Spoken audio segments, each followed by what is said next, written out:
Marga, meron pa akong ipapamasahe sa'yo.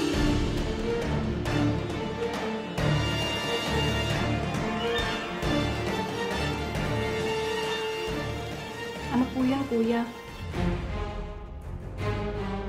Alam mo na yung tinutukoy ko. Huwag kang mag-alala. Babayaran kita ng doble. Bukod sa binibigay ng kapatid ko.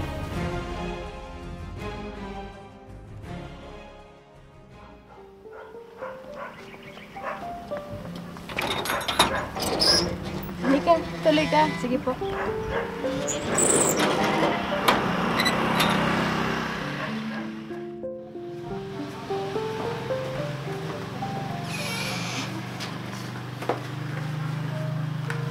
Halika, tuloy ka. Maupo ka muna. Tatawagin ko lang yung kapatid ko. Sige po.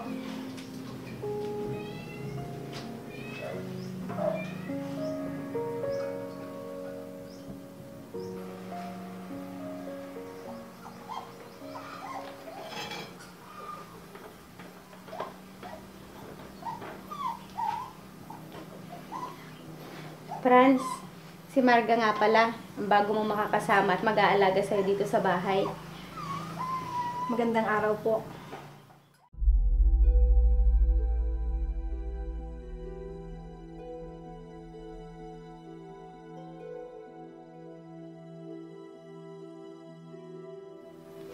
Marunong bang mag-alaga yung kinuha mo, ate? Oo, sanayin mag-alaga si Marga. Dahil siya yung nag-alaga sa lolo niya nung nabubuhay pa. Ibig sabihin, wala na ang lolo niya ngayon? Oo, kaya naghahanap siya na mapapasukan. Huwag po kayong mag-alala. Magaling po ako sa lahat ng bagay. Kaya wala po kayong magiging problema sa akin.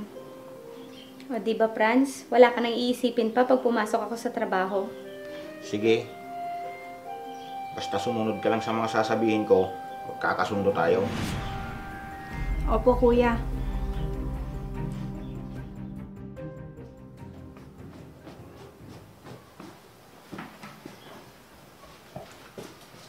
Marga, Po. tignan mo nga dyan sa ilalim yung pares ng tsinelas ko.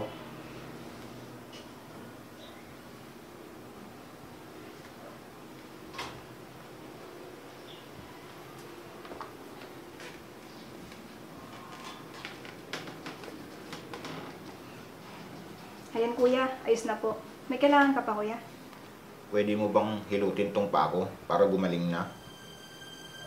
Sige, kuya. Pero tatapusin ko muna yung ginagawa ko. Mamaya mo na gawin yan. Ako munang unahin mo. Baka kasi dumating si ate. Makalat dito. Mamaya pang gabi uwi noon. Kaya ako muna ang pagsilbihan mo. Sige po, kuya.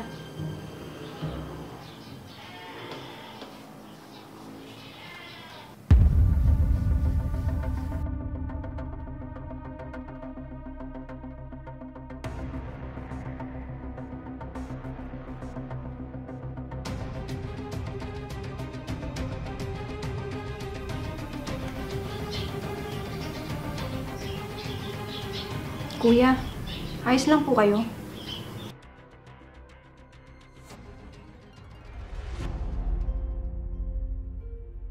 Marga, meron pa akong ipapamasahe sa'yo.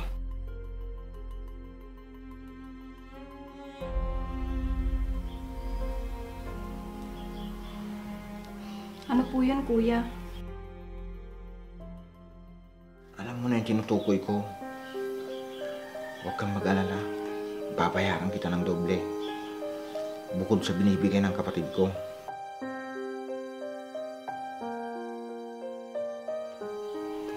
Pero kuya, hindi po sa ganitong paraan. Akala ko ba gusto mong mabilis makaipon? Ito na yung pagkakataon mo. Ikaw din. Wala namang mawawala sa'yo eh. Imamasahe mo lang ito.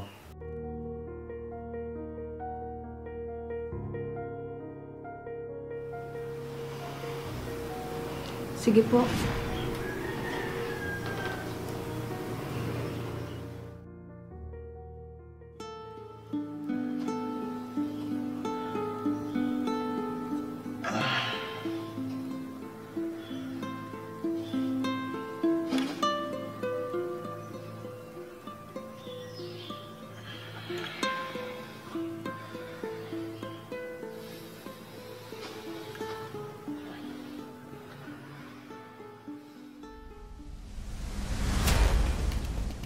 Marga?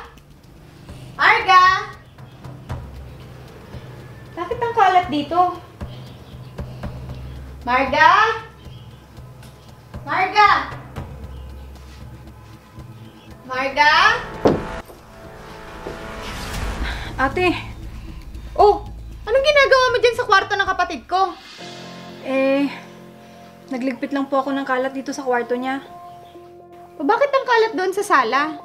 Dapat inuna mo muna maglinis doon, kaysa dito sa kwarto ni Franz. Pasensya na po ate. Bakit po palang aga nyo ngayon? Masama kasi yung pakiramdam ko, kaya nag-half day na ako. Ganun po ba? Gusto niyo po ipagluto ko kayo? Wag na, gusto ko lang magpahinga. Kumusta si Franz? Napainom mo na ba ng gamot? Opo ate, tapos na po. Sige, magpapahinga muna ako. Maglinis ka dun sa sala ha. Sige po.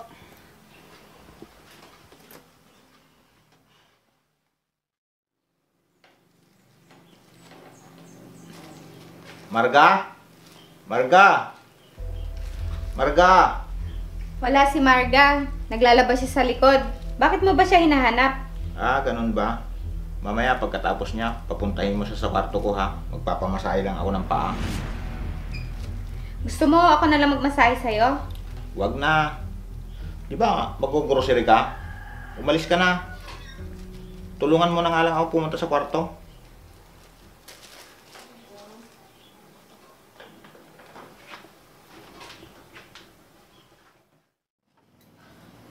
Marga, Kuya, kanina pa nakaalis si ate. Hindi ba niya sinabi sa'yo na tinatawag kita? pasensya na po kuya. Tinapos ko po kasi lahat ng labahan ko. Kanina ka pa hinihintay ng alaga ko. Pwede bang sa ibang araw na lang kuya? Pagod po kasi ako ngayon. Bakit? Kamay lang naman at bibig ang pagaganahin mo. Anong nakakapagod dun? Baka kasi dumating na naman po si Ate Ruby. Mamaya pa darating yun. Maraming bibilhin yun. Nung isang araw po kasi, muntik niya na ako mahuli. Dahil nakita niyang galing ako dyan sa kwarto niyo. Basta, magdahilan ka na lang. Halika na, doon tayo sa kwarto ko. Halika na. Sige.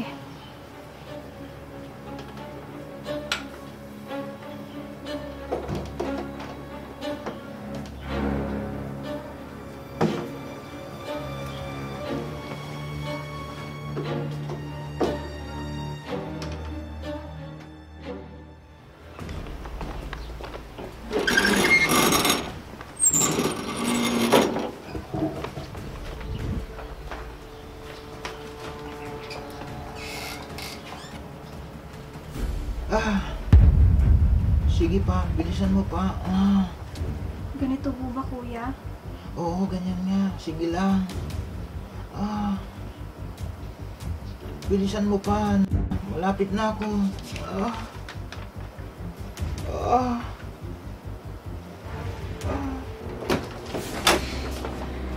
Ano ibig sabihin nito? Franz? Marga?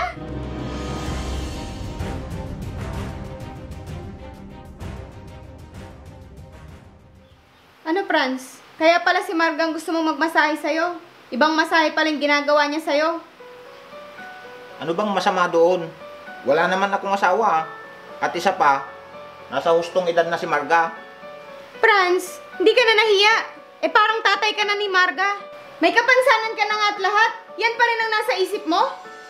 At ikaw naman, Marga, nang dahil lang sa pera, lahat ng pinapagawa sa'yo, ginagawa mo naman. Paalisin ko na si Marga dito sa bahay. Baka mamaya, siya pa yung dahilan ng pagkawala mo. Hindi aalis si Marga dito sa bahay. Paano na ako? Sino mag-aalaga sa akin? Maghahanap na lang ako ng iba mag-aalaga sa'yo. Ate, pasensya na po kayo. Dala lang po talaga ng matinding pangangailangan ko sa pera. Sige na, Marga. Mag-ayos ka na ng mga gamit mo. Huwag ka mag-alala. Ibibigay ko pa rin ng buo yung sweldo mo.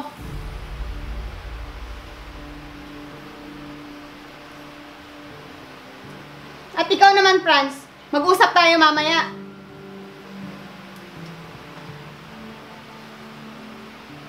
Sayang, wala nang mag-aalaga sa Manoy ko.